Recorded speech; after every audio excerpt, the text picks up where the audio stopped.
My best friend lost her baby. I lost her. That's the long story short version. Earlier this year, my best friend of some 8 years lost her baby. This would have been her second child. She carried him to full term, and he lived a whole beautiful 2 days being loved before he passed. And to be selfish, I was devastated. I had previously miscarried, but at 7 weeks, not enough time to even plan a future. But she held her baby, she lost him. I tried to be there for her. Messaging her, texting her, sending her as much love as I could. Then his funeral came around and I watched everyone in her life be there for her. I could see them holding her, and watching her other boy, and laying flowers out for him. I watched from 6,000 miles away in a completely opposite time zone, on a completely different day. And I didn't know how to be there for her.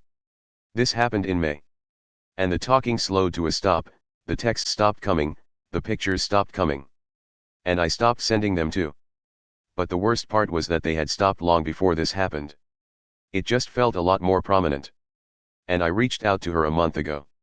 I apologized for not being there, for how busy life has been, for not being more present. And she laid it to me straight. I failed to be there for her when she lost her child. She cried and she felt alone and she hoped that her best friend would call, and I didn't. I saw it immediately and I knew that she was hurt. I hurt her in an unimaginable way and there was no coming back. So I apologized again. And I thanked her for everything she had taught me.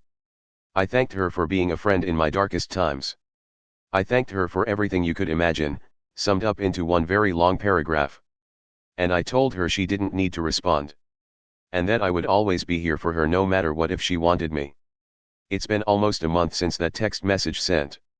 I haven't received a response. And now strangers on Reddit are the only ones who know that I lost my best friend.